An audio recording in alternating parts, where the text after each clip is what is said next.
வணக்கம். Mango mousse எப்படி தயாரிக்கலாம் அப்படிங்கிறது பார்க்கலாம். மேங்கோ மூஸ் செய்கிறது ரொம்ப ஈஸி. அது செய்கிறதுக்கு 2 கப் மேங்கோ பியூரி எடுத்திருக்கேன். 1 கப் விப்பிங் க்ரீம் எடுத்துக்கணும். ஹெவி விப்பிங் க்ரீம் அப்படின்னு கடையில் விற்கும். இல்லைன்னா ஃப்ரெஷ் க்ரீமும் யூஸ் பண்ணலாம். 1/4 கப் சர்க்கரை எடுத்துக்கிறேன். ஃப்ரூட் ஜெல்லி மேங்கோ ஃப்ளேவர் ஒரு பேக்கெட் வாங்கி வச்சுருக்கேன்.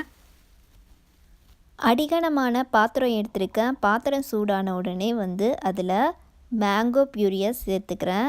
மேங்கோ பியூரி கடையில் வாங்கின மேங்கோ பியூரி தான் நான் 2 கப் எடுத்திருக்கேன்.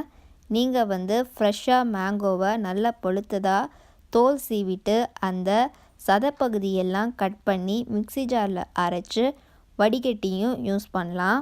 அடுப்பை மீடியம் ஃப்ளேமில் வச்சுக்கோங்க. மேங்கோ பியூரி ரொம்ப ஹீட் ஆகக்கூடாது. இப்போ சர்க்கரை சேர்த்து நல்லா கலக்கி விடுறேன். அடுத்து கடையில் வாங்கின அந்த ஃப்ரூட் ஜெல்லி பேக்கெட் இருக்குல்ல, அதில் 1/4 கப் சேர்த்துக்கணும். அந்த ஒரு பேக்கெட் ஃபுல்லும் ஒரு 80 கிராம்னு போட்டிருக்காங்க. அது ஃபுல்லும் கூட சேர்த்துக்கலாம்.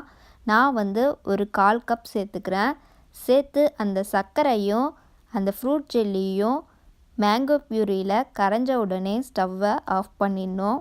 சர்க்கரையும் ஃப்ரூட் ஜெல்லியும் கரைஞ்ச உடனே ஸ்டவ் ஆஃப் பண்ணி அந்த மேங்கோ பியூரி ஃபுல்லும் நல்லா சூடு ஆறணும்.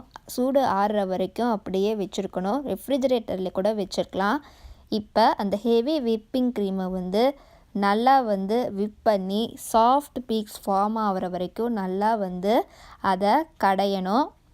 பால் மாதிரி இருந்தது. நல்லா விப் பண்ண பாருங்கள், நல்லா ஃபுல் க்ரீமாக மாறிடுச்சு. க்ரீமாக மாறி அந்த சாஃப்ட் பீக்ஸ் அந்த மொனை மாதிரி வரும். அந்த மாதிரி வந்த உடனே ஹேண்ட் மிக்சரை ஸ்டாப் பண்ணிடலாம். நான் ஹேண்ட் மிக்சரில் விப் பண்ணியிருக்கேன்.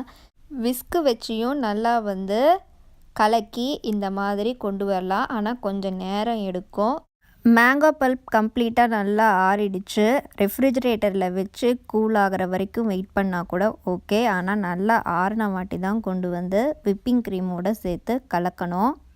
நல்லா ஆறின மேங்கோ பல்ப்பை விப்பிங் க்ரீமோடு சேர்த்து நல்லா கலக்கி விட்டுடுறேன். ஒரே மாதிரி நல்லா க்ரீமும் அந்த மேங்கோ பல்ப்பும் கலக்கிற மாதிரி கலக்கி விட்டு ஒரு பவுலில் எடுத்து ஊற்றி ரெஃப்ரிஜரேட்டரில் வச்சிடலாம்.